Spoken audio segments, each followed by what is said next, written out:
This conference will now be recorded.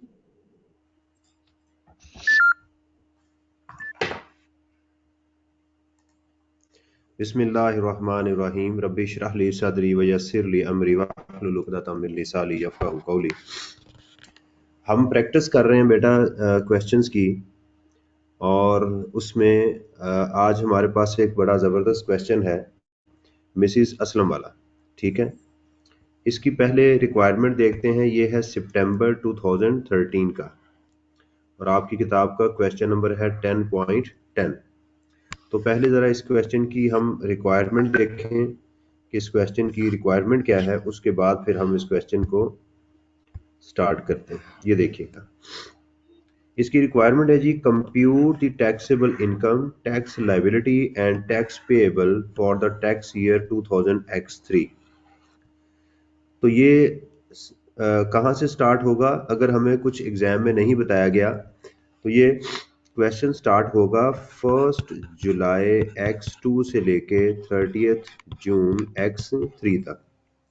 तो सबसे पहली ये चीज़ कि हमें जो है वो इसको आइडेंटिफाई करना होता है कि ये है क्या। अंडरस्टैंड? दूसरा है show all relevant exemptions exclusion and disallowances. इसको भी साथ हमने एड्रेस करना है। ओके, अब सबसे पहले जो हमारे क्वेश्चन की एक रूटीन है कि पहले हम इसकी क्या करेंगे, हॉरिजॉन्टल रीडिंग हम करेंगे, उसके बाद हम इसकी पहले हम वर्टिकल रीडिंग करेंगे, उसके बाद हम इसको बाद में आगे लेकर चलेंगे। अच्छा जी, इस क्वेश्चन की जो रिक्वायरमेंट है 10.10 की, वो तो हमने पढ़ ली। अब हमने इसको स्टार्ट करना है क्वेश्चन के शुरू से पढ़ना। देखिएगा, मिसिस असलम है ये किताब के नीचे, was employed with Sahal limited. तो हमें यहां से एक चीज पता चल गई कि ये इंडिविजुअल का क्वेश्चन है। ठीक है, market 30 June x2 she resigned from her employment with SL. उसने 30 जून x2 को रिजाइन किया। हमारा टैक्स ईयर कहां से स्टार्ट हो रहा है? 1 जुलाई x2 से। ओके, तो उसके बाद है जी, she was provided with the following, he join with the following enrolment जो है वो यहां से उसको मिल रहे हैं। उसने रिजाइन कर दिया। On 1 July x2 she joined H Pakistan Limited, a quoted company, as a marketing manager. He has provided you the she has following information in respect of this. उसने तीन इसकी बता दी। जुलाई x2 में she received following amount from SL। ये previous employer है। अब देखिएगा, हमने एम्प्लॉयमेंट की डेफिनेशन में क्या क्या चीजें पढ़ी थी।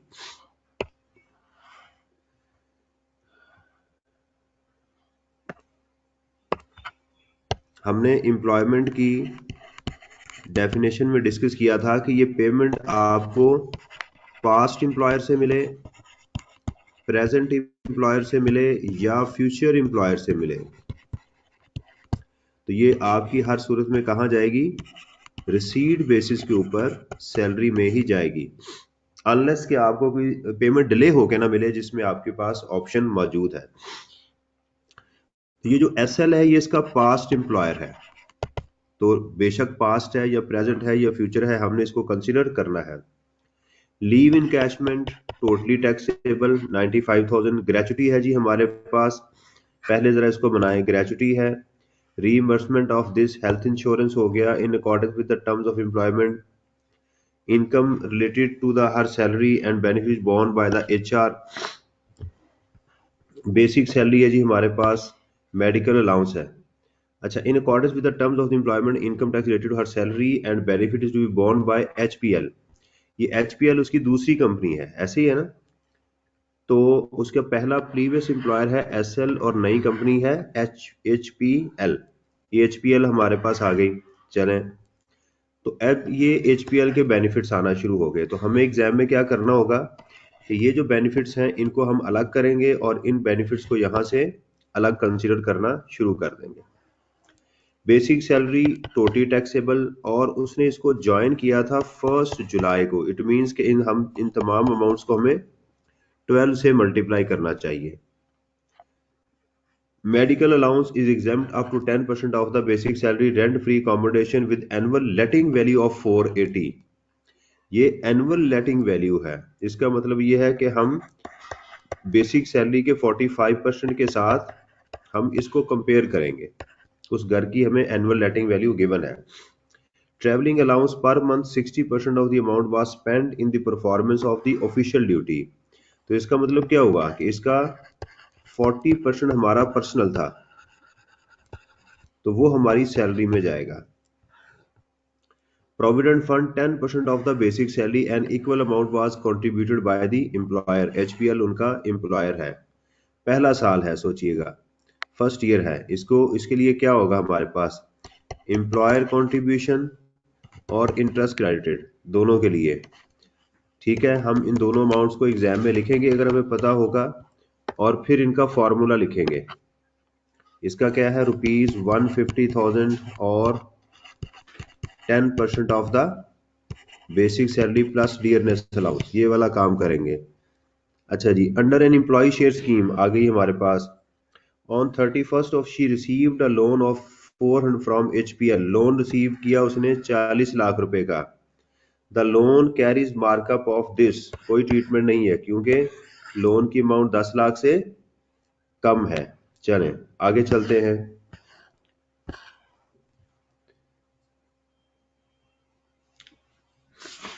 आगे है जी, उसने she won the best executive employ award of HPL and received a laptop having market value of this. तो अगर एसेट मिले किसी एम्प्लॉय को तो क्या करते हैं, उसकी उस एसेट की फेयर मार्केट वैल्यू माइनस उसकी जो आपने पेमेंट की होती है वो होगा। तो उसको तो ये फ्री मिला ना, तो ये fair market value minus zero, उसने कुछ भी पे नहीं किया।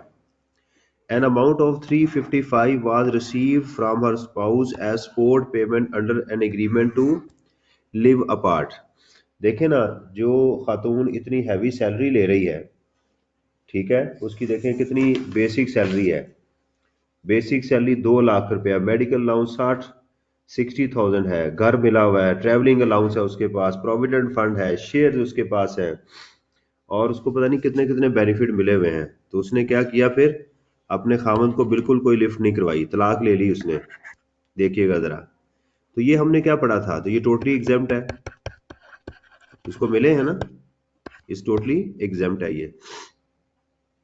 She paid 105 as zakat under the Zakat and Ushr ordinance. और देखिएगा उसने अल्लाह ताला को पैसे भी दिए हैं कि या अल्लाह मुझे माफ कर दो। और उसके बाद डोनेशन दी है, वाज पे टू अप्रूव्ड ऑर्गेनाइजेशन। इसके ऊपर क्या आएगा, टैक्स क्रेडिट। अब देखिएगा क्वेश्चन का स्टाइल क्या है। पहले टोटल इनकम, सैलरी है yes, income from property no, business income नहीं नजर आ रही, राइट। और इसमें हमारे पास कैपिटल गेन हो सकता है क्योंकि एम्प्लॉय शेयर स्कीम मौजूद है। Income from other sources, support payment under an agreement to live apart, तो ये आ गई टोटल इनकम। उसके बाद लेस क्या करेंगे, ज़कात मौजूद है क्वेश्चन में। कुछ सेपरेट ब्लॉक की आइटम फिलहाल नजर नहीं आ रही, कैपिटल गेन में से कोई आ ना जाए। फिर हम टैक्स के ऊपर जाएंगे। टैक्स में क्या, फुल टाइम टीचर अलाउंस है, आंसर इज नो। कोई फॉरेन सोर्स इनकम है, नो। इन्वेस्टमेंट इन शेयर हो सकता है एम्प्लॉय शेयर स्कीम में मिल जाए। डोनेशन यस मौजूद है, हेल्थ इंश्योरेंस नहीं है।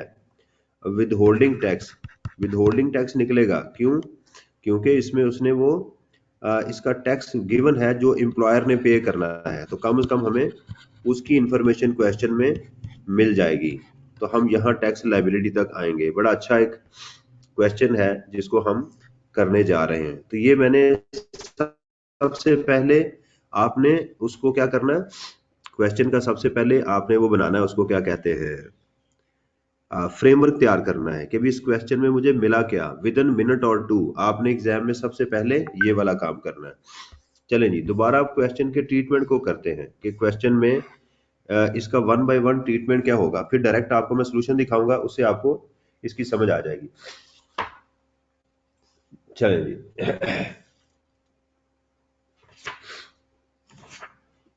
तो उसने सबसे पहले जो प्रीवियस एम्प्लॉयर है उसका हम डेटा वो जरा वो देखते हैं कि उसके अंदर क्या इश्यूज है।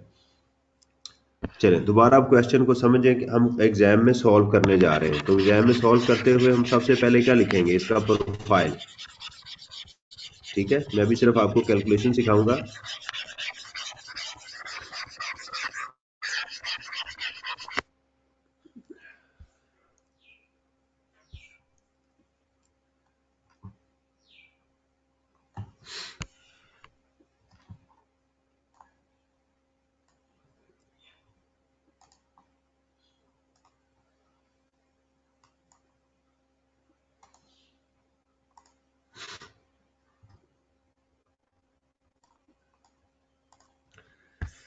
ले जी, सबसे पहले तो हमारे पास क्वेश्चन आ गया कि उसने एसएल से उसको क्या क्या उसको चीजें मिली हुई हैं। ठीक है, उसको हम वो देखेंगे। उसके बाद हम उसको एचपीएल की तरफ हम जा सकते हैं, तो उसको हम लेके चलते हैं। तो सबसे पहले आप उसका नाम लिखें क्वेश्चन में। उसका नाम है मिस, क्या नाम था, मिस असलम, मिसिस असलम। और रेजिडेंट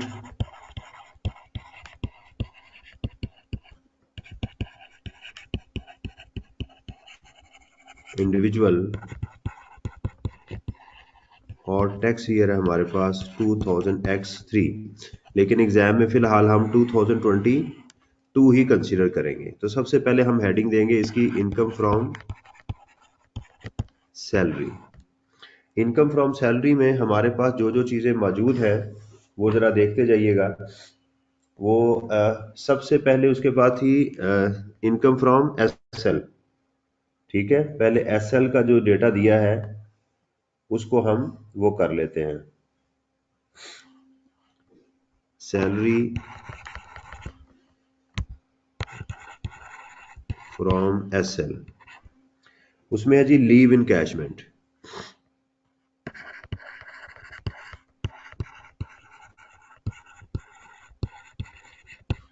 लीव इनकैशमेंट हमारे पास कितनी आ गई, 95,000। उसके बाद हमारे पास है जी gratuity from unrecognised gratuity fund, unapproved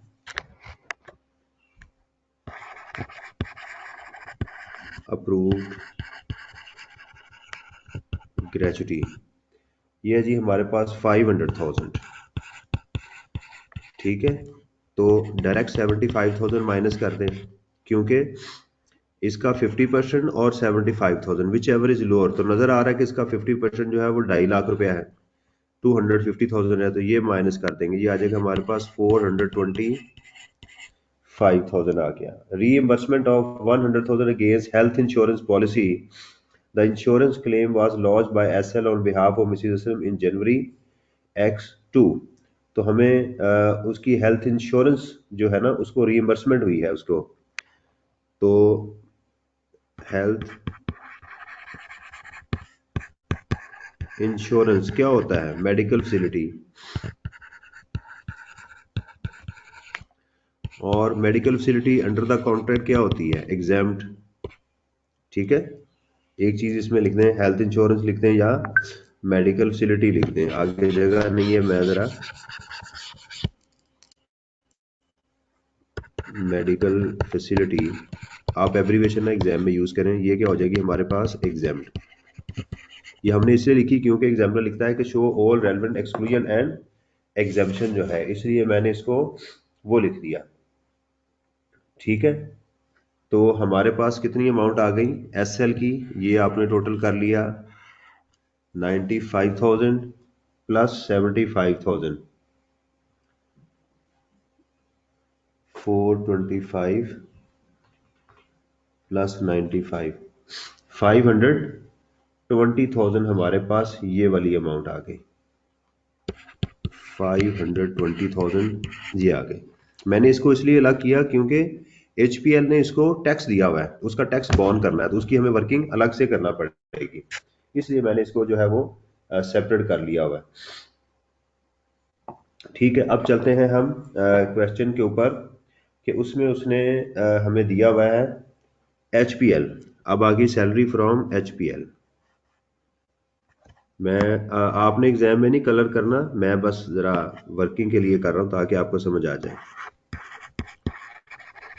salary from HPL, ये एक्रोनिम एग्जामिनर ने यूज किया, आप भी यूज कर सकते हैं इसको। सबसे पहले उसमें है basic salary, totally taxable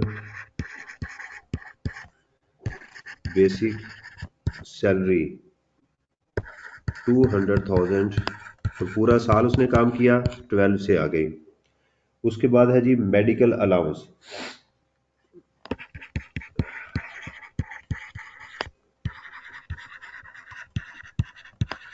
medical allowance है जो 60,000 पर मंथ,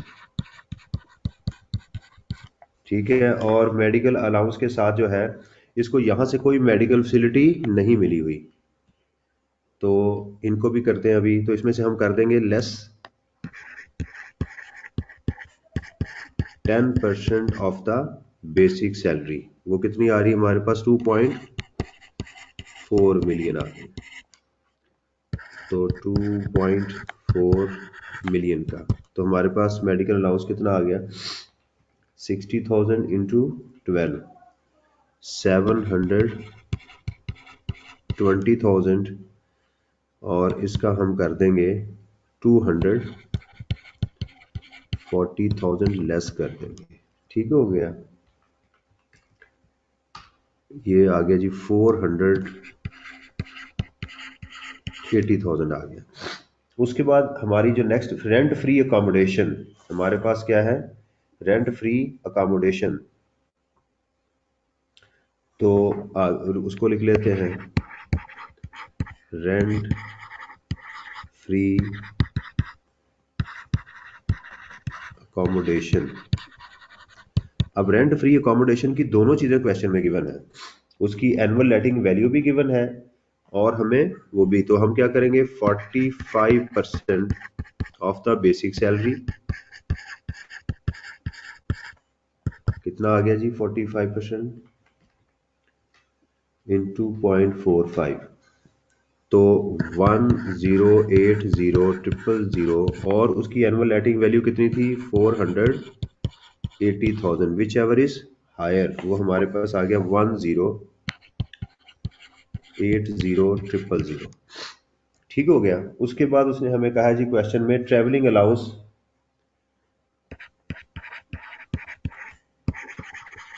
ट्रेवलिंग अलाउंस वो है जी 50,000 पर मंथ, 50,000 पर मंथ ये है। तो 60% तो हम बिजनेस के लिए कर रहे हैं, तो बाकी क्या बचा? 40%, वो हम पर्सनल यूज में था। तो ये आ गया जी हमारे पास 50,000, मैं कैलकुलेटर साथ साथ इस्तेमाल कर रहा हूँ, इंटू 0.4, ये आ गया जी 240,000। ठीक है, मैं साथ साथ एग्जामिनर को वर्किंग भी शो करवा रहा हूँ कि मैं कैसे अमाउंट को कैलकुलेट कर रहा हूँ। उसके बाद कहता है जी प्रोविडेंट फंड, ले जी प्रोविडेंट फंड भी आ गया।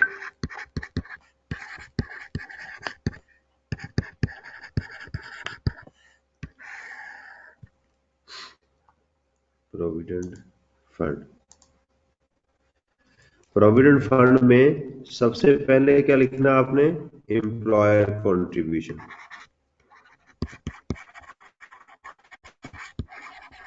एम्प्लॉयर्स कंट्रीब्यूशन, और वो कहता है ये 10% है, तो हम क्या करेंगे? 10% ऑफ द बेसिक सैलरी, 240,000 आ गया। और इसमें से हम लेस, फार्मूला क्या है इसका? ₹150,000 और 10% ऑफ द बेसिक सैलरी जो कि 240,000 है, विच एवर इज लोअर, वो कितना आ गया? 150,000। तो हम इसमें, ये हमारे पास आ गया जी 90,000। अब इंटरेस्ट क्रेडिट उसने दिया ही नहीं हुआ तो उसको छोड़ देंगे, उसकी क्या जरूरत है।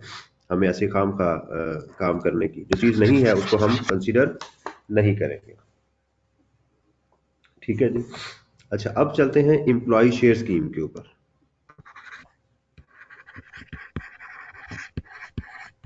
Employees share scheme. अब देखते हैं एम्प्लॉय शेयर स्कीम के अंदर हमें क्या चीज गिवन थी।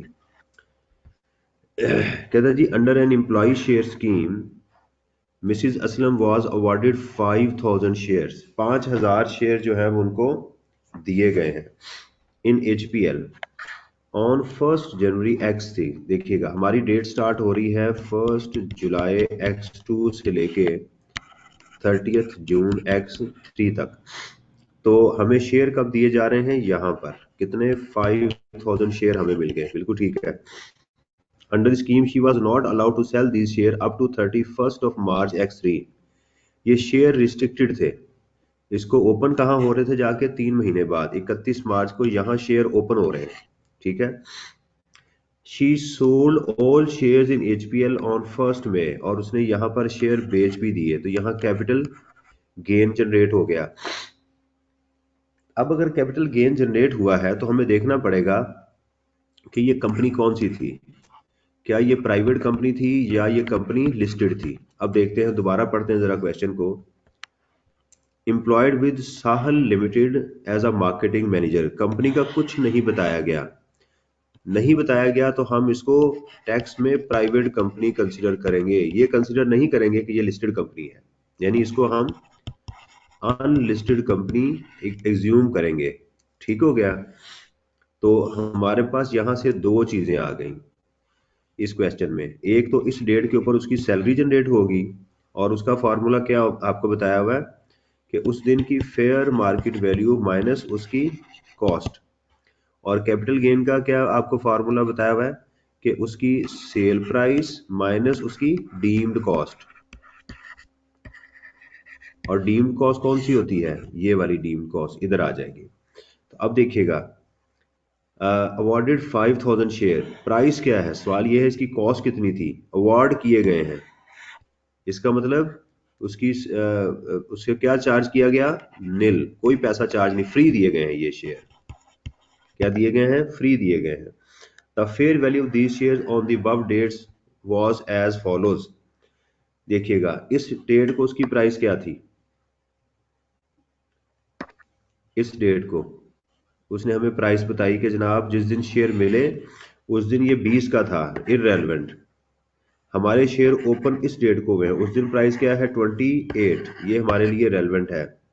और जब उसने शेयर बेचे उस दिन क्या प्राइस थी 32। तो अब क्या होगा देखिएगा, अब क्या होना चाहिए कि उसको जो शेयर मिले वो 28 रुपए का शेयर था, 28 का शेयर उसको मिला। कॉस्ट क्या है 0, मल्टीप्लाइड बाय 5000 शेयर।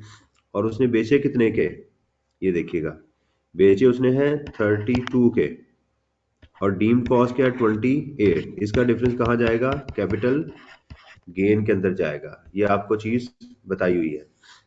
ठीक है। तो एम्प्लॉय शेयर स्कीम में हम कहेंगे shares, acquisition of shares,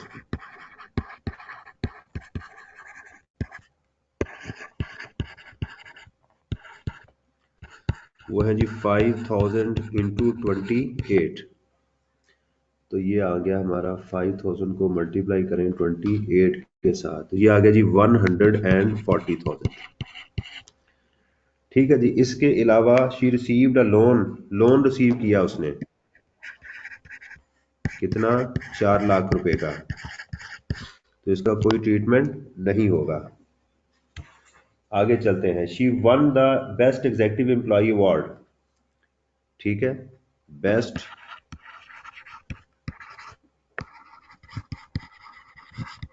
employ award, totally taxable, क्योंकि लॉ ने कोई एग्जेम्पशन नहीं बताई हुई। जिसकी हमें लॉ ने कोई एग्जेम्पशन नहीं बताई और आपको वो बेनिफिट है तो उसको हम टोटली टैक्स करेंगे। यानी ये कहाँ लिखा हुआ है कि बेस्ट एम्प्लॉय अवार्ड जो है वो टोटली टैक्स होगा, भी कहीं नहीं लिखा हुआ, इसलिए टैक्स कर रहे हैं इसको। An amount 350 was receive from a spouse, ये तो इनकम फ्रॉम अदर सोर्स में आएगा। शी पेड एज अ ज़कात डोनेशन। ले जनाब, इसको हम अब टोटल कर लेते हैं कि हमारे पास इसका टोटल क्या आ रहा है। ठीक है जी, इसका टोटल करना इसलिए जरूरी है क्योंकि इसमें हमने ऐड करना है tax born bye the employer. इसकी हम आगे बनाएंगे जाके वर्किंग। ठीक है जी,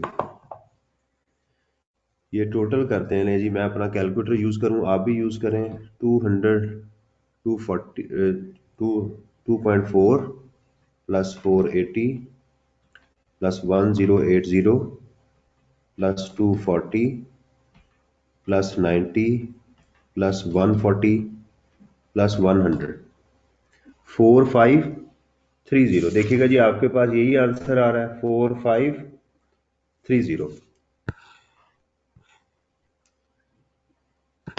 4530। मैंने कैलकुलेटर को कैसे इस्तेमाल किया, क्योंकि तमाम अमाउंट 1000 में थी, तो मैंने सिर्फ इनकी पहली पहली अमाउंट को कैलकुलेटर पे कर लिया, तो आसानी होगी करने में। तो ये आ गया। अब चलते हैं इसकी वर्किंग के ऊपर। इसका tax born bye the employer करना है। ठीक है, इसके लिए हमें क्या देखने पड़ेंगे, टैक्स रेट्स देखने पड़ेंगे। चलें जी, अब हम वर्किंग, तो आप जैसे ही यहाँ पर पहुंचेंगे तो क्या बनाएंगे, इसकी वर्किंग बनाएंगे। मैं यहाँ वर्किंग बनाने लगा हूँ। Working 1, tax born bye the employer. असूल क्या है, इस अमाउंट को आपने 5 दफा लिख लेना है। 4530 4530 4530 4530 4530 अब टैक्स रेट्स देखने हैं। चलें जी, टैक्स रेट्स देखते हैं कि इसके टैक्स रेट्स क्या है। 45 कहाँ फॉल कर रहा है।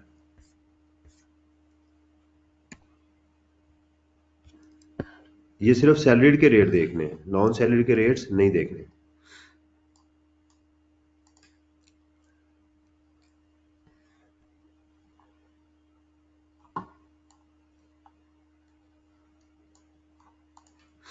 ये जी 4530 कहाँ फॉल कर रहा है हमारे पास, ये फॉल कर रहा है 370 plus 20% of the amount 3.5 million. अब ये अमाउंट आपने जहन में रखनी है। तो मैं एक कैलकुलेशन करके दिखाता हूं, बाकी सारी आप कैलकुलेटर पे करेंगे। 3750,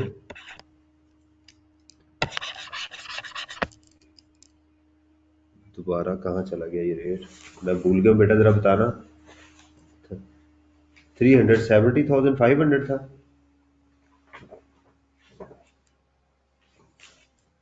किताब में से इसको देख लेता हूँ।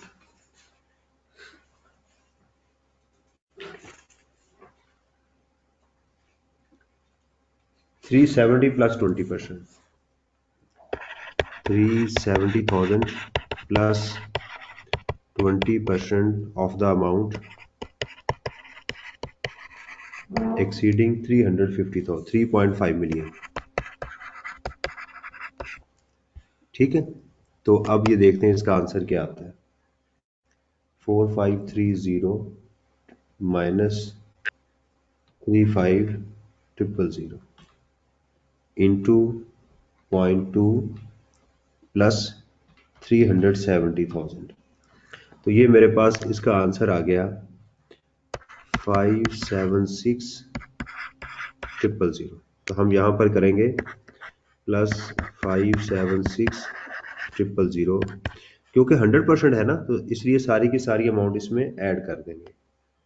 ठीक है, तो हमारे पास आ गया जी 4530,000। इसको मैं मेमोरी में ले जाऊं और इसमें प्लस करते हैं 576,000। तो ये मेरे पास आंसर आ गया 5106,000। अब इसका टैक्स यहाँ लिखना है। पहले स्टेप में इसका टैक्स, अब बाकी उन अमाउंट्स का टैक्स। इसमें आ जाएगा अब उसी तरह अब यहाँ पर क्या लिख देंगे आप, ये वाली अमाउंट सेम फार्मूला में जो भी टैक्स रेट्स आ रहे हैं, अगर स्लैब चेंज हो जाए तो उसके अकॉर्डिंगली आपने स्लैब चेंज करनी है। तो अब इसमें से हम देखिएगा स्लैब तो नहीं चेंज हो रही, मेरा ख्याल है स्लैब चेंज हो रही है। हो रही है सर। जी सर जी। हो रही है जी स्लैब। अब हम इस स्लैब में चले गए। हाँ, अगली स्लैब में हमारे पास जो रेट्स हैं वो 670। मैं जरा इधर से भी रेट साथ निकाल के रखता हूँ।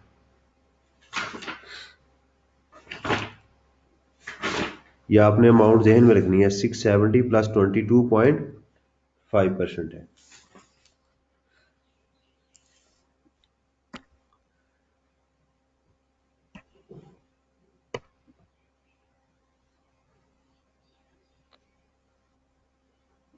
कहाँ चले गए?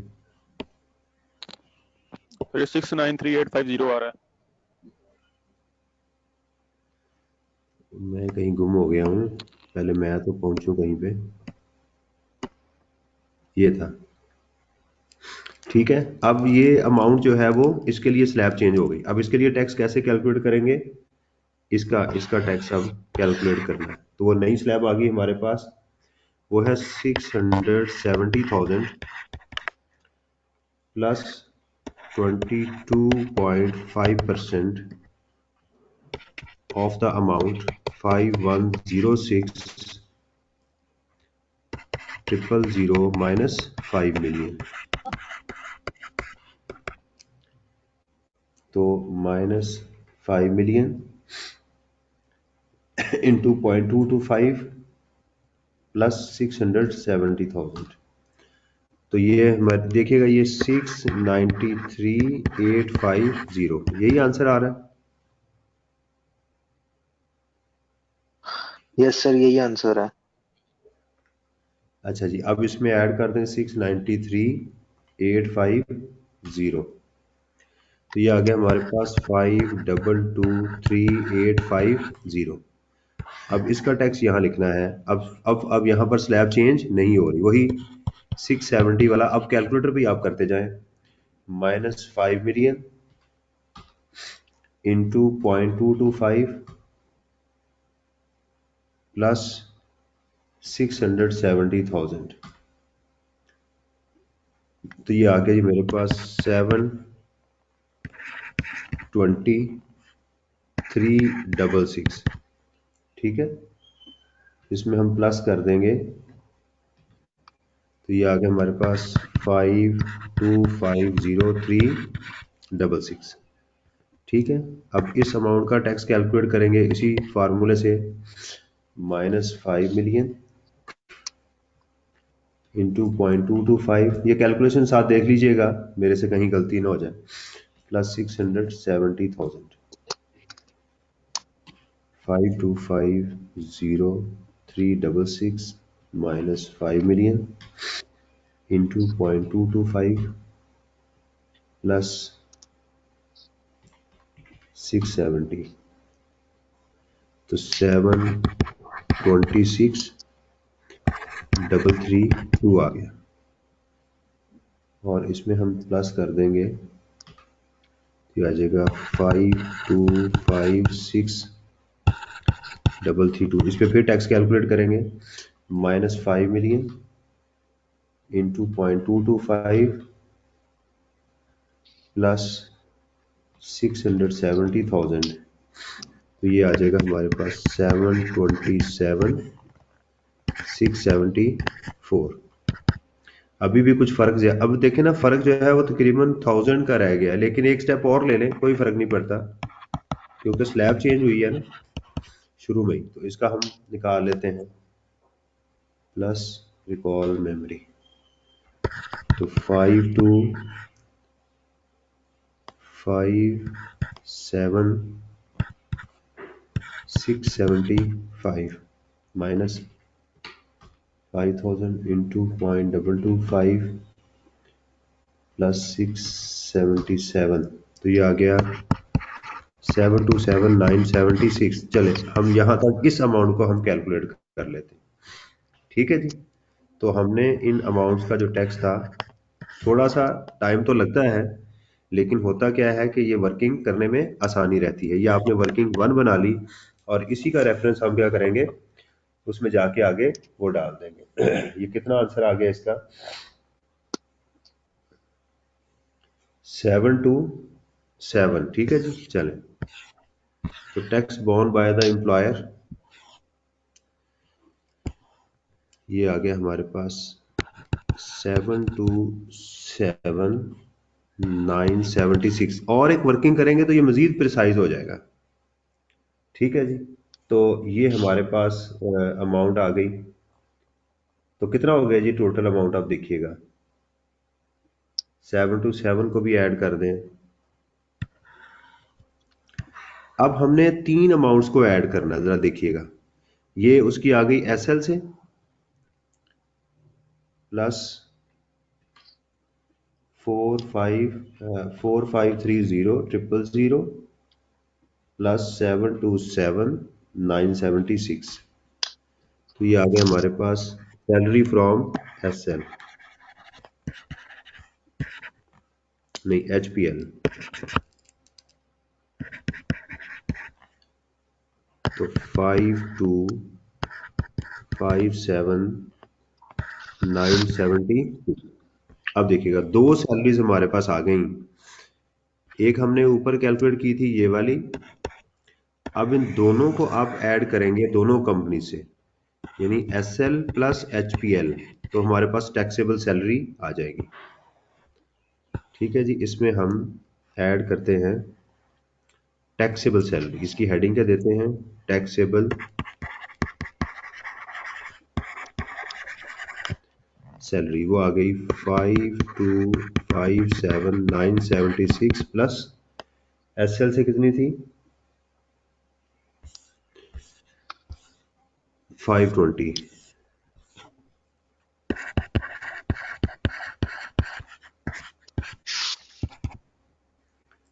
प्लस 520 हमारे पास आ गई जी। इसको चले थोड़ा सा बाहर कर लें ताकि थोड़ी सी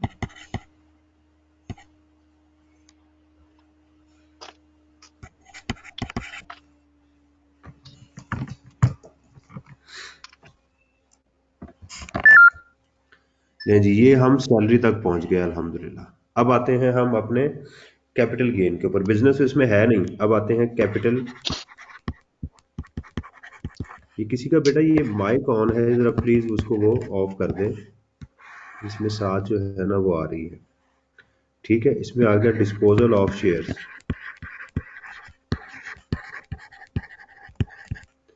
वो थे हमारे पास 5000 मल्टीप्लाइड बाय 32 के बेचे थे और उसकी डीम कॉस्ट थी 28, और 1 साल के अंदर अंदर है, लिहाजा हम इसका 100% इसको ले जाएंगे। ठीक है, कैपिटल गेन जो है वो इसके तो हमारा आंसर क्या आ गया मेरा बेटा,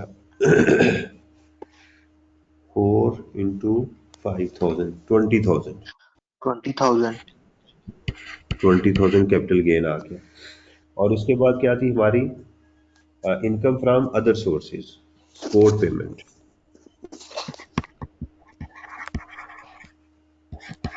इनकम फ्रॉम सोर्सेज, ये तलाक लेना किसी की इनकम, तो वो बिजनेस तो नहीं ना हो सकता।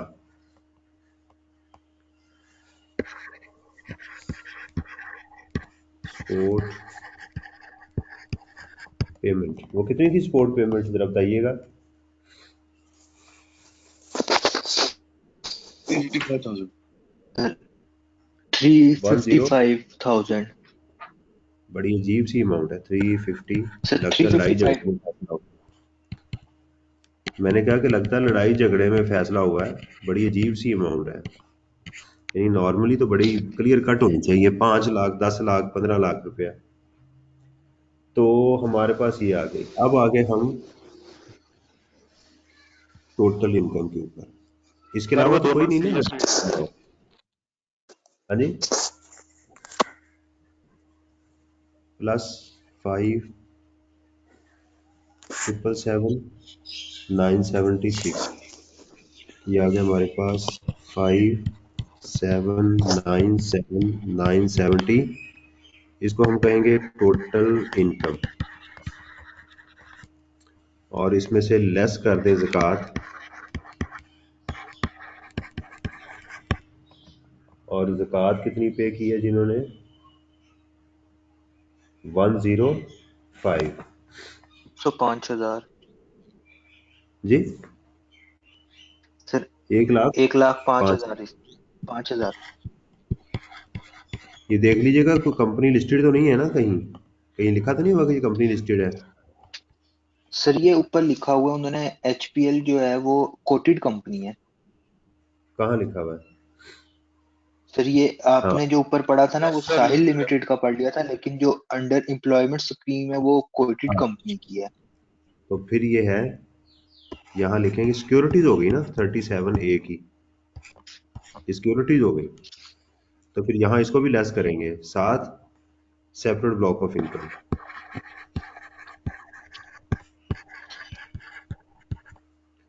तो फिर ये भी माइनस होगी,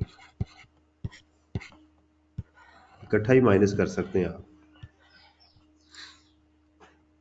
तो माइनस यानी 5,797,976 माइनस 102 5,567.79 कितना आ गया? 567 5,797,976 माइनस 20,000,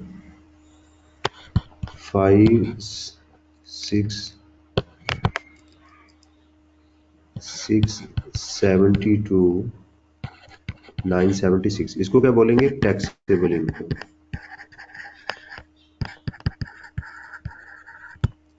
अब चलते हैं जी टैक्सेशन के ऊपर। अब टैक्सेशन में देखेंगे सैलरीड है या नॉन सैलरीड है।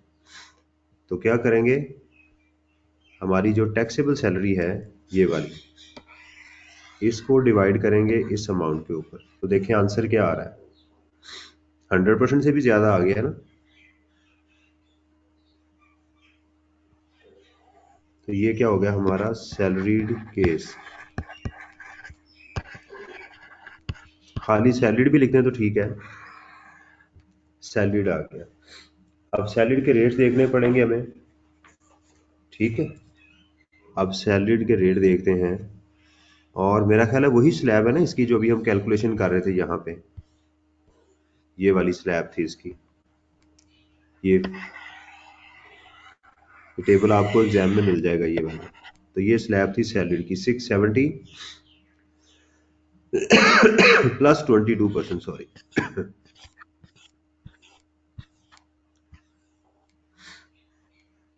670,000 plus 22.5% of the amount, 6 minus 5 million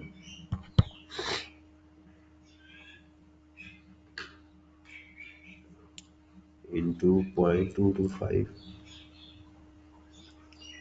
plus 670,000। तो ये आ गया जी हमारे पास 821,420, ये आ गया।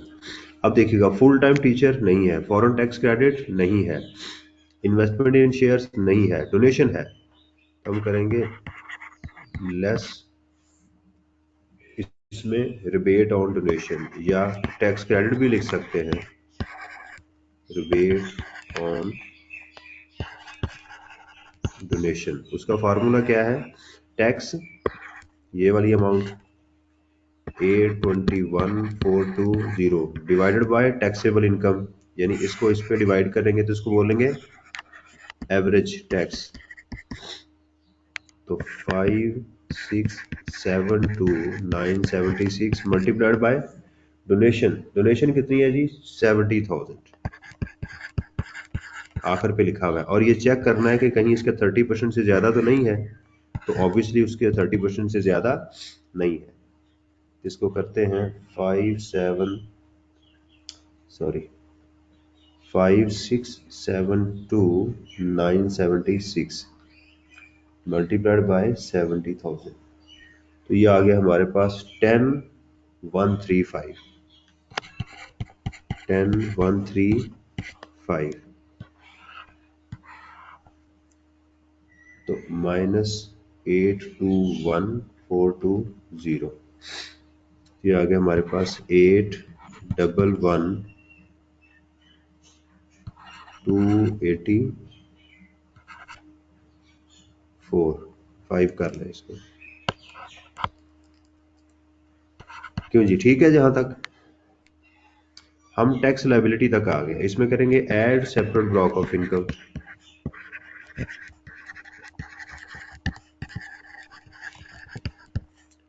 और वो है सिक्योरिटीज अंडर सेक्शन 37A, वो है 20,000 इंटू म्यूचुअल फंड तो नहीं है ना, नॉर्मल शेयर्स है ये, तो 12.5% आ गया।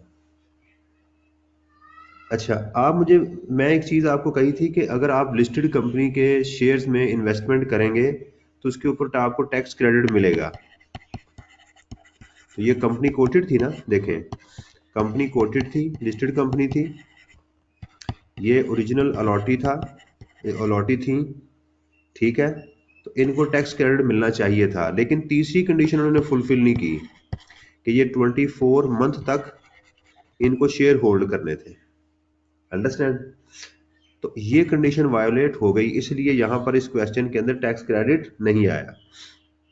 दोबारा सुन लें कि इस क्वेश्चन में उन्होंने इसको वायोलेट किया, इसलिए इसका टैक्स क्रेडिट नहीं आया।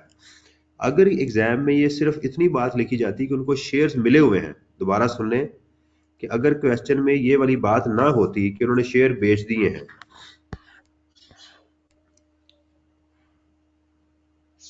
ये लाइन ऐसे कटी होती, सिर्फ इतना होता यहां तक क्वेश्चन, ये वाली लाइन एग्जाम में ना लिखी होती, तो फिर आपने पता क्या करना था, जरा बात ध्यान से सुननी है। मैंने कहा कि अगर इन्होंने शेयर ये ना बेचे होते तो फिर आपने इस क्वेश्चन के अंदर ये कैपिटल गेन कैलकुलेट नहीं करना था, क्योंकि शेयर बिके नहीं है। और यहां पर जाके जहां पर आपने डोनेशन किया है ना ये वाला, यहीं पर आपने इन्वेस्टमेंट इन शेयर की कैलकुलेशन भी करनी थी। वो जितनी इन्वेस्टमेंट है ना उसकी जो डीम्ड कॉस्ट है, नहीं सॉरी, इनकी तो कॉस्ट जीरो है, इनकी कॉस्ट तो जीरो है, लिहाजा इनको टैक्स क्रेडिट नहीं मिलना था। इनकी कॉस्ट कितनी है, जीरो, तो वो यहाँ पर फिर नहीं मिलना था। अगर इन्होंने कुछ पेमेंट की होती इन शेयर्स के अगेंस्ट तो उसकी फिर इनको पेमेंट मिलनी थी, उसका टैक्स क्रेडिट मिलता। 20,000 इंटू 0.125, तो 2,500, इसको हम बोलेंगे टैक्स लाइबिलिटी 8,11,285, तो 813,785, इसको बोलेंगे टैक्स लाइबिलिटी। अब इसमें से लेस कर दें एडवांस टैक्स या विद होल्डिंग टैक्स, और लिखेंगे टैक्स ऑन सैलरी। इसके लिए अगेन वही रेफरेंस दे दें, वर्किंग वन वाला, tax born bye the employer, कितना था ये अमाउंट, दिस वन 727,976, 727,976, ये माइनस किया, तो -727,976, तो ये आ गया हमारे पास 85,809।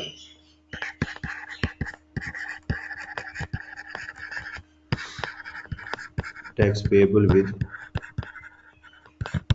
रिटर्न। ले जी, एक बड़ा जबरदस्त क्वेश्चन था, बड़ा खूबसूरत क्वेश्चन था जो हमने भी किया है, ठीक है। इसमें कोई क्वेश्चन हो तो मेरे से पूछ सकते हैं आप।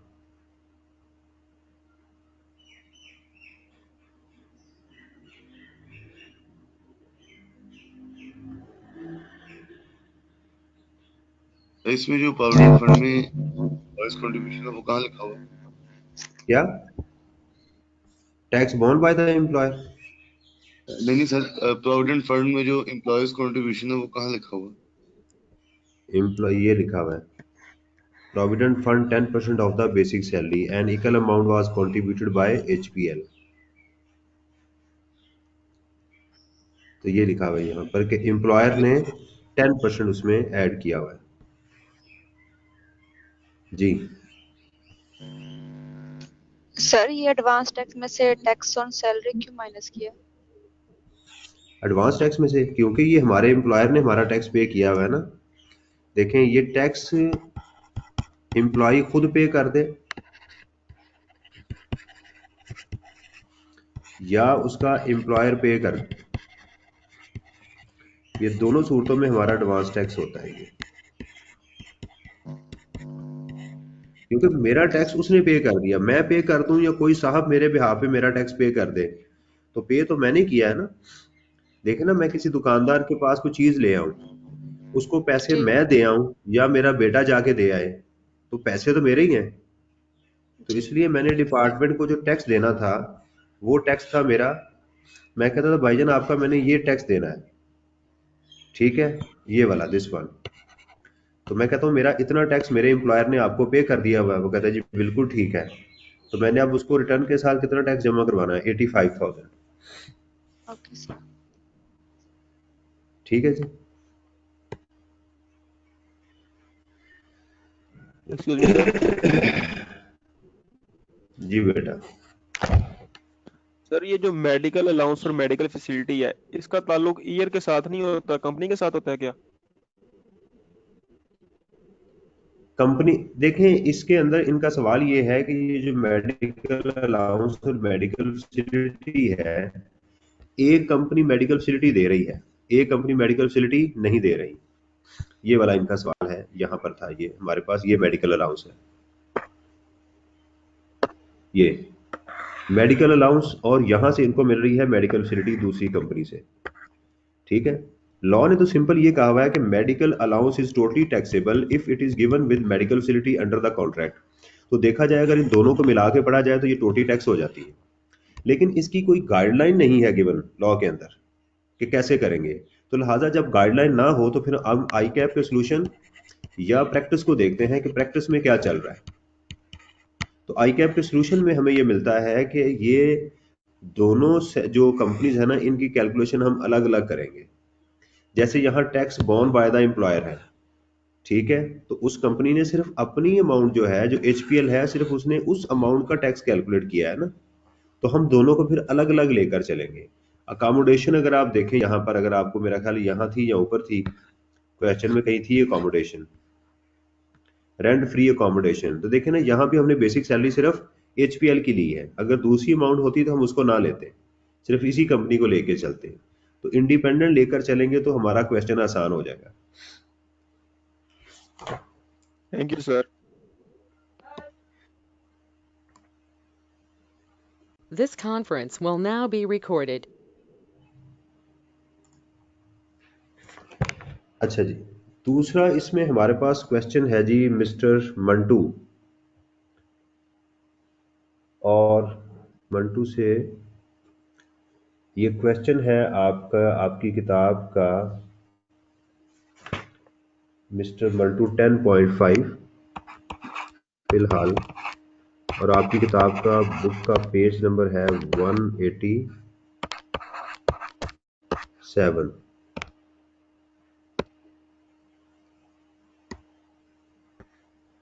ठीक है, 10.5 क्वेश्चन है जी, और आपकी किताब का पेज नंबर है 187। क्वेश्चन की रिक्वायरमेंट है कि compute mister Mantoo's taxable income and tax payable, briefly explain the treatment of items which are not considered in your above computation. अब आपने, जैसे पिछला क्वेश्चन था उसमें जहां पर आपने जो जो अमाउंट छोड़ी थी ना, उनको नीचे उसकी रीजन भी बतानी है। जैसे स्पोर्ट पेमेंट आपने लास्ट क्वेश्चन में हमने किया, तो उसमें अब आप बताएंगे कि स्पोर्ट पेमेंट मैंने क्यों माइनस की है, क्योंकि ये एग्जाम्प्ट है लॉ में। इसी तरह जो जो आइटम्स आपने वहां कंसीडर नहीं की उनको करना होता है। तो इसकी दोनों रिक्वायरमेंट आप एग्जाम में करेंगे तो फिर ये होगा। चलते हैं। Mister Mantu work as an employ in Berlin hotel Germany for a period of 5 years। चलें फिर assume the detail of income for the year: basic salary, house rent, medical allowance, bonus. Medical allowance, he was being provided a company maintained car, he entitled a lunch at the hotels, he went for a training course, provident fund आ गया, as per tax payable on salary will borne by the employer. On this he received a lump sum amount from, he inherited shares of a private company estimated. नहीं जी, सबसे पहले हमने vertical जो हमने analysis किया, तो vertical analysis के अंदर हमने पहली चीज ये देखी, इस क्वेश्चन में हमें एक सैलरी नजर आ रही है, इनकम फ्रॉम प्रॉपर्टी मौजूद नहीं है, बिजनेस इनकम फिलहाल नजर नहीं आ रही, शेयर्स आ गया, हो सकता है कैपिटल गेन हो सकता है इनकम फ्रॉम अदर सोर्स भी हो, ज़कात फिलहाल नजर नहीं आ रही। उसके बाद इसकी सैलरी आएगी, फुल टाइम टीचर टैक्स में आ जाएंगे, फुल टाइम टीचर नहीं है, फॉरेन सोर्स इनकम नजर आ रही है इस क्वेश्चन में, हो सकता है फॉरेन टैक्स क्रेडिट हमें कैलकुलेट करना पड़े, इन्वेस्टमेंट इन शेयर्स नहीं है, डोनेशन कहीं नजर नहीं आई, हो सकता है सेपरेट ब्लॉक ऑफ इनकम हो। तो हमें क्वेश्चन में सबसे पहले हमेशा ये सोचना चाहिए कि इस क्वेश्चन में क्या क्या आइटम्स मौजूद हैं जिसको हम फ्रेमवर्क कहते हैं। ये हमारा क्वेश्चन नंबर 1 होगा एग्जाम के अंदर, उसको हमने वो देखना है। ले जी, अब क्वेश्चन को पढ़ते हैं और उसका ट्रीटमेंट करेंगे। चूंकि टाइम कम है इसलिए दोनों क्वेश्चन सिर्फ अब मैं रीड करके उसका ट्रीटमेंट बताऊंगा, बाकी इसको सॉल्व और इसका सोल्यूशन आप खुद करेंगे। Mister Mantu worked as an employee in Berlin hotel. ये हमने, आपको याद होगा, 3 चीजें पढ़ी थी मार्जिनल कॉस्ट में। अगर कोई एम्प्लॉई होटल में काम करता हो, हॉस्पिटल में काम करता हो या किसी एजुकेशन इंस्टीट्यूशन में हो, तो इन्हीं इदारों से उसको जो भी बेनिफिट्स मिलेंगे यानी हॉस्पिटल वाले को हॉस्पिटल के बेनिफिट्स, होटल वालों को होटल की सर्विसेज और एजुकेशन को एजुकेशन की सर्विसेज, तो वो हमेशा एग्जेम्प्ट होंगी, बेशक सब्सिडाइज हों, कुछ पैसे लिए जाएं या ना लिए जाएं। कहता जी Germany for a period of 5 years, पिछले 5 साल काम करता रहा, तो हमारे पास रिटर्निंग एक्सपेट्रिएट का कॉन्सेप्ट जनरेट हो गया। पाकिस्तान से बाहर रहा है ना, देखें 2 लोग होते हैं, एक लोग होते हैं जो पिछले 4 साल पाकिस्तान से बाहर रहे, कम से कम पिछले 4 साल नॉन रेजिडेंट थे, अब पाकिस्तान आ गए, उनको कहते हैं रिटर्निंग एक्सपेट्रिएट। और एक होते हैं एक्सपेट्रिएट जो पाकिस्तान में थे और पाकिस्तान छोड़ के इस साल चले गए, तो रिटर्निंग एक्सपेट्रिएट की टोटल इनकम एग्जेम्प्ट होती है, और जो एक्सपेट्रिएट होता है उसकी सिर्फ सैलरी उस साल जो फॉरेन सोर्स सैलरी होगी वो एग्जेम्प्ट होगी। रिटर्निंग एक्सपेट्रिएट की total foreign source income exempt होती है, और जो एक्सपेट्रिएट होता है उसकी सैलरी, दोनों की एक कंडीशन है कि ये पाकिस्तान के सिटीजन होने चाहिए। ये चैप्टर 1 में हमने पढ़ा था। During the said period he did not visit Pakistan for a single day, तो बड़ा क्लियर कट उसने बता दिया कि mister Mantu is a returning expatriate, तो इसका ताल्लुक किसके साथ है? फॉरेन सोर्स इनकम के साथ। अब इसकी सारी की सारी फॉरेन सोर्स इनकम एग्जेम्प्ट हो जाएगी इस क्वेश्चन में, हम उसको कंसीडर नहीं करेंगे, तो जाहिर बात है जब कंसीडर नहीं करेंगे तो फिर इसको नीचे कमेंट करना पड़ेगा। He returned to Pakistan on 1st July X7 and immediately joined as a GM in a well-reputed hotel based in Karachi. जिससे ये पता चला कि ये क्वेश्चन किसी कराची के चार्टर्ड अकाउंटेंट ने बनाया हुआ है, क्योंकि कराची पहुंचा है ना। Assume that the detail of his income for tax year X8, तो टैक्स ईयर X8 कहाँ से स्टार्ट होगा? 1 जुलाई X7 से और एंड होगा 30 जून X8 तक। Basic salary totally taxable, house rent allowance totally taxable, medical allowance totally taxable, exempt up to 10% of the basic salary, bonus for the year totally taxable, ये इसको multiply नहीं करना 12 के साथ, ये टोटली टैक्सेबल है, पूरे साल का है। Beside medical allowance he is also entitled for free medical treatment at approved hospitals. ठीक है, हॉस्पिटल में है तो इसका मतलब क्या हुआ? तो ये मेडिकल अलाउंस अब टोटली टैक्सेबल हो गया, क्योंकि medical facility with under the contract मौजूद है। He has been provided a company maintained car, CC हमारे लिए इररेलेवेंट है, विच वाज यूज पार्टली, तो 5% आएगा, for official and partly for personal use.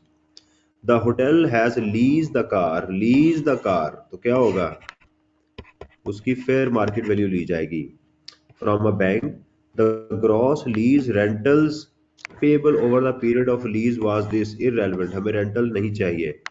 The fair market value of the car at the time of lease was this, yes, तो इसको हम करेंगे 5% के साथ। The total lease rental paid by the hotel during the year amounting to is irrelevant information, हमें rental नहीं चाहिए। तो इसमें दो ही चीजें इंपॉर्टेंट थी, एक पार्टली और एक उसकी fair market value.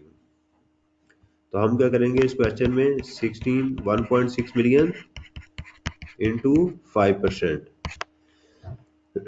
He is entitled to a lunch at the hotels, marginal cost का कॉन्सेप्ट आ गया, टोटली एग्जेम्प्ट, बेशक उससे कुछ पैसे लिए जाएं या ना लिए जाएं, एग्जेम्प्ट हो गया। He went for a training course to Islamabad, where boarding and lodging cost amounting to ₹150, वो ट्रेनिंग उसको करवाई जा रही है।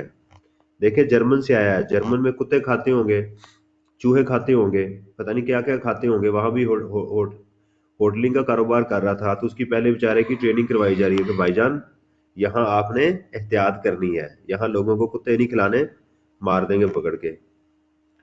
तो उसकी कॉस्ट आ गई होटल की, उसके 1.5 लाख रुपया उसका खर्चा आया। He incurred a further expense of 125 which was reimbursed by the hotel. तो टीएडीए जो होता है ये टोटली एग्जेम्प्ट होता है अगर बिजनेस के लिए हो, तो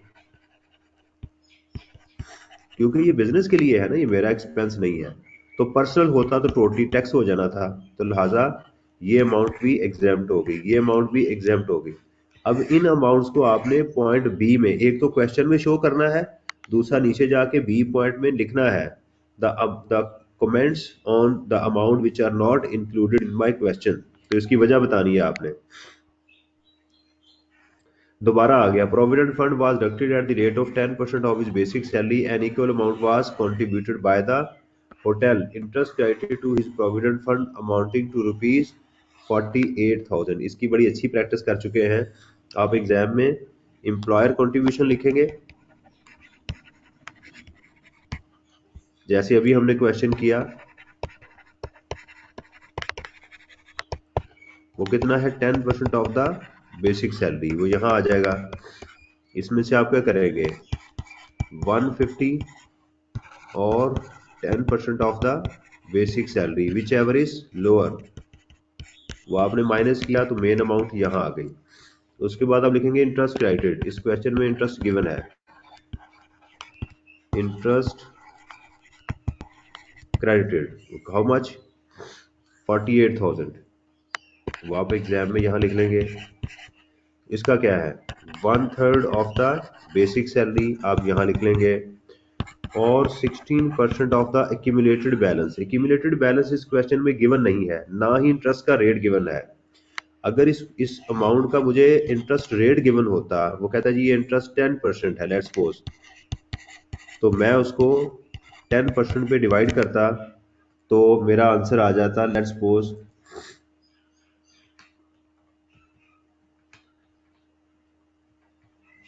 डिवाइडेड बाय 0.1, तो 480 आ जाता। यानी कोई भी मुझे इंटरेस्ट गिवन होता तो मैं डिवाइड करता। अब ना इस क्वेश्चन में इंटरेस्ट गिवन नहीं है।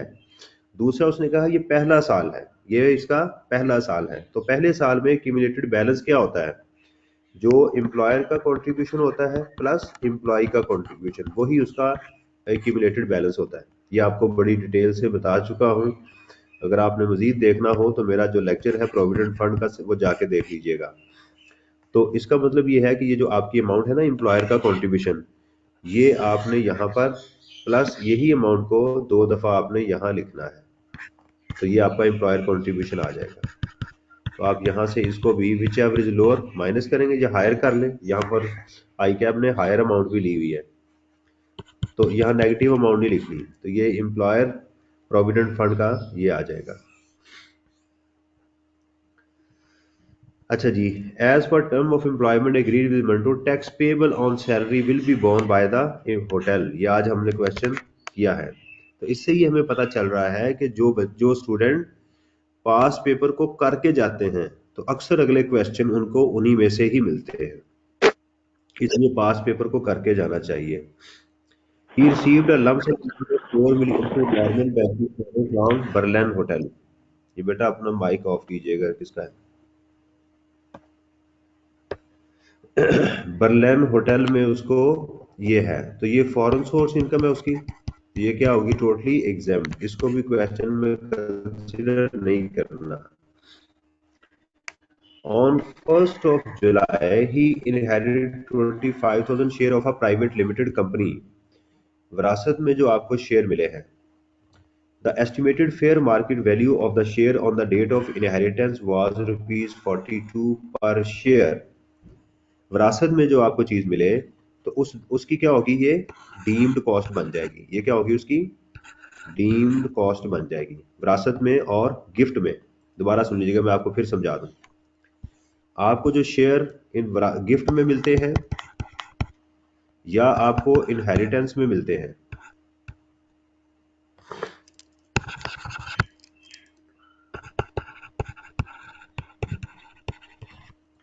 इन दोनों की क्या होती है? Deemed cost.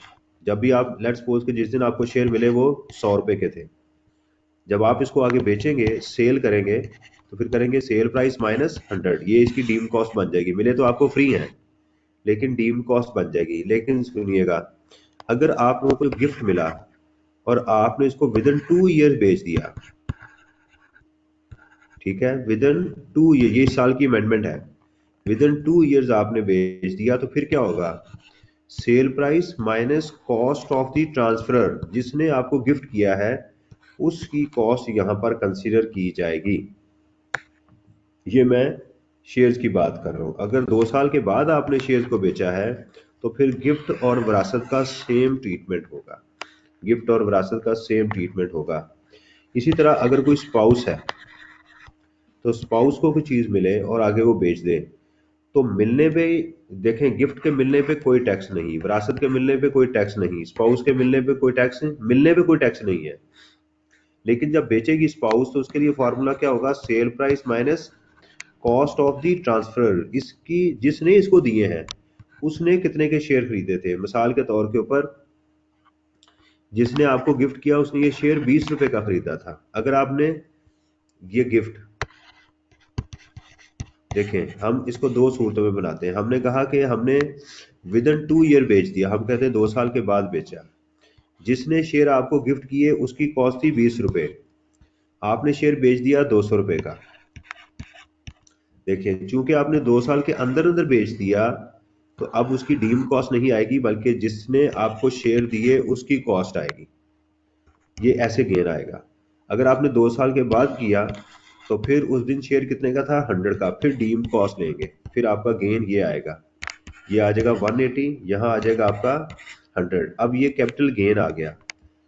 अगर तो ये प्राइवेट कंपनी है तो फिर होल्डिंग पीरियड देखेंगे कि अगर होल्डिंग पीरियड 1 साल से ज्यादा का है तो ये 75% हो जाएगा, बाकी रूल सेम रहेगा।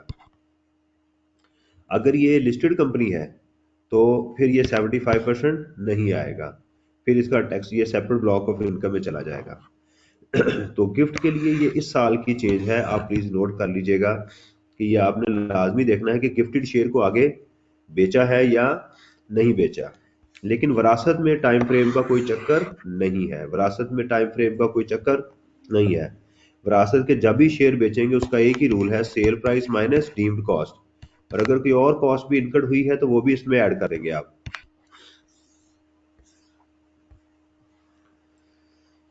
He sold all the shares on 28/22। जी सर ये जो इंटरेस्ट क्रेडिट था उसमें जो इंटरेस्ट हमारा करंट ईयर का था ये माइनस करेंगे एक्यूमुलेटेड बैलेंस में से? कौन सा बेटा? इंटरेस्ट क्रेडिट था ना, उसमें जो हमारा एक्यूमुलेटेड बैलेंस हम फाइंड करेंगे उसमें से जो इंटरेस्ट फॉर द ईयर 48 ये इसको नहीं माइनस करना, करेंगे? नहीं ऐड करना, ऐड नहीं करते, माइनस नहीं करते, बल्कि ऐड नहीं करना। इस साल का जो इंटरेस्ट होता है वो नहीं ऐड करते। सर जो हम वो फाइंड करेंगे वो तो सर हम सर ये जिस तरह वो बेटा फाइंड करेंगे उसमें तो ऑलरेडी ऐड नहीं होगा ये। किसमें? ये वाली जो अमाउंट है, ये वाली यहाँ जो लिखनी है, तो बेटा इसमें सिर्फ पहले साल जी हमेशा सर 48। एम्प्लॉयर और एम्प्लॉय का कंट्रीब्यूशन ही क्यूमुलेटेड बैलेंस होता है। उस साल का इंटरेस्ट कभी भी क्यूमुलेटेड बैलेंस का हिस्सा नहीं होता, ये बात याद रखें। यहां आपने एग्जाम में लेना ही एम्प्लॉयर और एम्प्लॉय का कंट्रीब्यूशन है, इंटरेस्ट क्रेडिट इसमें ऐड नहीं करना, ठीक है? ओके, तो इसको ये भी एक अच्छा क्वेश्चन था मिस्टर मंटू ओके सर। वाला जी, ठीक है। अच्छा, उसके बाद हमारे पास है जी मिस्टर जुल्फकार। मिस्टर जुल्फकार है जी, इसकी जरा हम रिक्वायरमेंट को देखते हैं।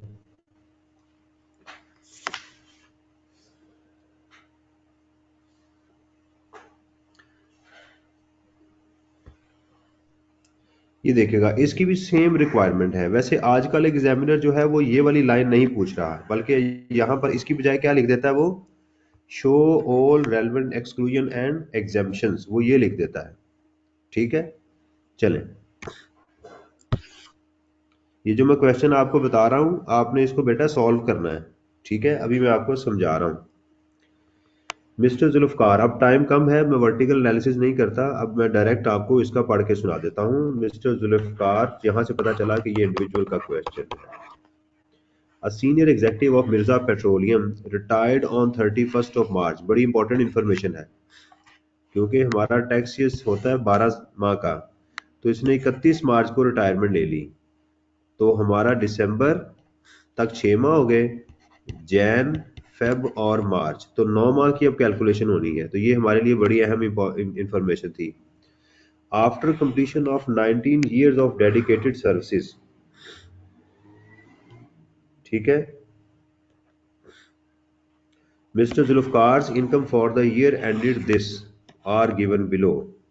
बेसिक सैलरी देखिएगा, totally taxable, medical allowance exempt up to 10% of the basic salary, utility allowance totally taxable, cost of living allowance totally taxable, market value of rent free furnished accommodation provided 120,000, market value of rent, ये per month नहीं है, इसके साथ हम क्या करेंगे,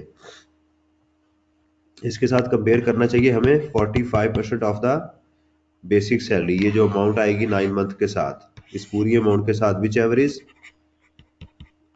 higher, हम जो है वो अमाउंट लेंगे। As per terms of employment tax liability of Mister Zulfikar, देखें तीसरी दफा आ गया, टू द एक्सटेंट, अच्छा लेकिन यहाँ कैलकुलेशन नहीं करनी, उसने अमाउंट दे दी, उसने कहा 2 लाख रुपए तक की टैक्स लायबिलिटी जो है वो कौन पे करेगा, employer, borne by the employer, no working is required, ये टोटली टैक्स हो जाएगी। इसको आपने क्या करना है, पहले टैक्स इनकम में सैलरी में ऐड करना है आपने, और फिर एडवांस टैक्स में जाके इसको लेस भी करना है, तो नो वर्किंग, क्योंकि उसने फिगर क्वेश्चन में गिवन है इसलिए इसकी वर्किंग नहीं करनी।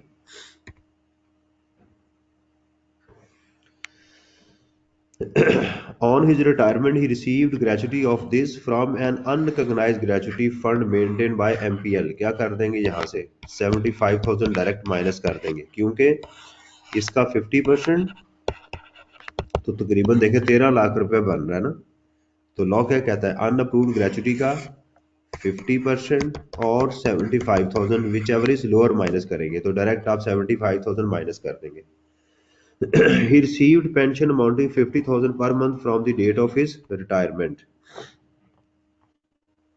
तो इसको रिटायरमेंट मिल रही है, ठीक हो गया, कितनी 50,000 इंटू 3, 1.5 लाख रुपए की उसको पेंशन मिल रही है, तो टोटली एग्जाम्प्ट है। अदर इंफॉर्मेशन आ गई, he is also receiving pension amounting rupees 12,000 per month from a multinational company where he worked from 1975 to 1995। अब जरा देखें, जो बंदा 1975 से जॉब कर रहा है, जरा ध्यान करें। तो यहाँ उसने बेचारे ने कम से कम 20 साल की उम्र में तो कहीं ज्वाइन किया होगा, इसको अज्यूम कर लें। तो 1975 से लेके अगर हम 2022 तक आज की कैलकुलेशन करें, इससे भी पीछे 20 साल चले जाएं, तो इसकी एज 60 साल से ज्यादा हो जाती है ना। तो एग्जाम में उसकी एज का पता ही कोई नहीं है, तो आप इन दोनों को क्या कर दें, एग्जाम कर दें। ये अज्यूम करें कि उसकी एज कितनी है, 60 साल से ज्यादा है। चले, अगर हम अज्यूम करें कि उसकी एज 60 साल से ज्यादा नहीं, तो फिर क्या करें? फिर देखिएगा, अगर क्योंकि क्वेश्चन में पता नहीं है ना, तो आपको कोई ना कोई अजम्पशन लेनी पड़ेगी इस क्वेश्चन में।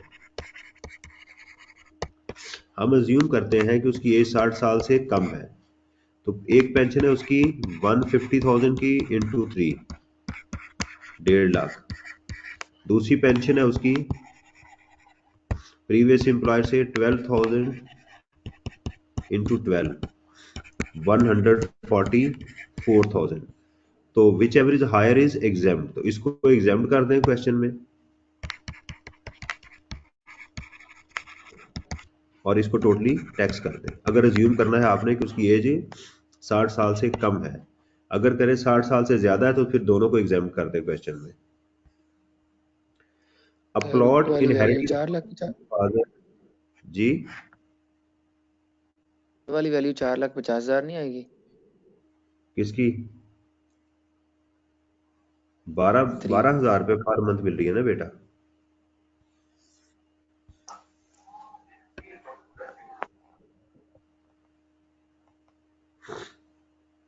क्या देख लें कैलकुलेट करके, मुझे तो यही लग रहा है 12,000 इंटू 12, नहीं सर, ऊपर वाले की बात कर रहा है 50 इंटू 3 सर। 50 इंटू ये 50 इंटू 3, 1.5 लाख ही आ रही। सर ये इंटू 3 क्यों किया आपने? क्योंकि उसकी देखे ना, वो कहता है रिटायरमेंट के बाद, उसको जब उसकी रिटायरमेंट हुई है उसके बाद उसको पेंशन मिलनी शुरू हुई है ना। तो 31 मार्च को रिटायर्ड हुआ है, वो 31 मार्च को रिटायर्ड हुआ है, तो पेंशन उसको इसी पीरियड की मिलेगी ना, 3 माह की। हमारा ये तो यहाँ क्लोज हो रहा है 30 जून X8 को, तो यहाँ तो उसको सैलरी मिलती रही है, तो पेंशन यहाँ मिली है उसे। ठीक है जी। सर अगर क्वेश्चन को सर थोड़ा सा ध्यान से रीड करें तो सर वो तो 60 ईयर से कम ही बन रही है एज। बेटा कम कर लें, मैंने तो आपसे कहा है एक कि एग्जाम आप कर दें। तो अगर 60 ईयर से कम है तो फिर ये वाला ट्रीटमेंट करें क्वेश्चन में, फिर एक को एग्जाम करें, हायर को एग्जाम कर दें, लोअर को टैक्स कर दें। अगर आप जम्पशन, ये तो आपको एग्जाम में जम्पशन लेनी पड़ेगी कोई ना कोई, जो भी जम्पशन ले वो आपकी मर्जी है। तो एग्जाम्पशन भी साथ मेंशन करें, नहीं पड़ेगी, पेंशन यहाँ के आपको साथ। यहाँ आपको लिखनी पड़ेगी exemption. It is assume that his age is less than 60 years. ठीक है सर, थैंक यू। जी welcome. A plot inherited from his father was sold for 5,000. Fair market value of the plot at the time of inheritance in the year X1, देखिएगा, was this। हम काम कर रहे हैं X8 में, उसको plot मिला X1 में, तो डिस्पोजल 1 साल के बाद हो रही है ना जी। सर पहले तो आपने 9 मंथ, सर पहले तो आपने पेंशन में 9 मंथ दिए, इधर क्यों 3 मंथ दिए सर? बेटा मैंने कहीं भी 9 मंथ नहीं पेंशन में लिए हुए। क्वेश्चन में बेटा पता है कि उसने 9 माह तो उसने काम किया है, 9 माह उसने काम किया, यहाँ रिटायर्ड हो गया, उसके बाद उसको पेंशन मिलनी शुरू हो गई ना। यहाँ पे हमने तमाम कैलकुलेशन 9 मंथ पे की है। Salary, basic salary, house rent allowance, medical allowance, वो तमाम 9 मंथ के ऊपर है। जब वो रिटायर्ड हो गया तो उसके बाद पेंशन मिलनी शुरू हो गई ना, तो फिर 3 माह की पेंशन आ गई यहाँ पे। ठीक है, ओके सर जी थैंक यू। तो ये देखिएगा, उसको विरासत में मिला है, तो विरासत का टाइम फ्रेम के साथ कोई ताल्लुक नहीं है, इसलिए ये इंफॉर्मेशन को सोचना बेवकूफ़ी है। तो प्लॉट बिका है कितने का? 5 मिलियन माइनस 1 मिलियन, क्या है? Capital gain. होल्डिंग पीरियड कितना है? 4 साल से ज्यादा, तो क्या हो जाएगा? 0% एग्जाम्प्ट हो जाएगा। तो इस आइटम को भी हम नीचे जाके ये जो ब्रीफ वाला है ना यहाँ लिखेंगे। On 1st January he rented out one of its residential bungalow. लो जी, इनकम फ्रॉम प्रॉपर्टी आ गई एट 1 मिलियन। 1st जनवरी, ये डेट ध्यान से देखनी है। तो हमारा ईयर कब एंड हो रहा है? जून को। तो इसको मल्टीप्लाई किसे करेंगे? 6 से। And received advance rent of 2 years. हमें इसे, ये इररेलेवेंट इंफॉर्मेशन है, एडवांस रेंट का यहाँ कोई ताल्लुक नहीं होता। अनएडजस्टेबल अमाउंट लें, वो एडवांस लें जो आपने रिफंड करना है, उसका लेना है। ये अमाउंट हमारे लिए, एडवांस रेंट हमारे लिए कोई इंफॉर्मेशन नहीं होती, इग्नोर करना है। तो चूंकि रेजिडेंशियल बंगला है इसलिए इसमें रिपेयर भी माइनस करेंगे। तो एग्जाम में हम 1 लाख इंटू 6 करेंगे, इनकम फ्रॉम प्रॉपर्टी में 6 लाख, और उसमें से लेस करेंगे रिपेयर 1/5। ये साल की ये भी चेंज है कि आपने रिपेयर को लाजमी माइनस करना होता है, ये हम पढ़ चुके हुए इसमें। 500,000 were invested in new shares offered by public company. ले जनाब, ये आपका टैक्स क्रेडिट आ गया, टैक्स क्रेडिट आ गया, investment in shares. He paid markup of 250 on a house loan obtained from a scheduled bank. The house is being used for his residence. तो ये क्या है आपका? Deductible allowance. जहां ज़कात माइनस करते हैं वहीं से इसको भी आपने माइनस करना है। He incurred loss of 200 on sale of painting. ये कौन सी आइटम है जिस पे लॉस को कंसिडर नहीं करते? तो आपने ये जो चीज है एग्जेम्प्ट और ये वाली, इन दोनों को आपने क्या करना है? कमेंट में जाके लिखना है। तो ये भी एक अच्छा क्वेश्चन था। ठीक है जी। तो आज आपके लिए, आपके पास आज है हमारे पास सैटरडे,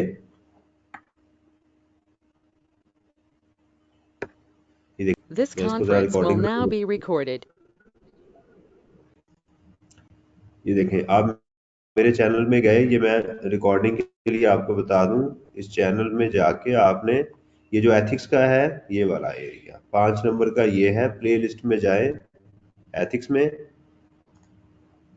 और प्लेलिस्ट में आपको दूसरी मिलेगी कॉन्स्टिट्यूशन। तो 5, ये 10 नंबर 2 चैप्टर आपके पास मौजूद हैं।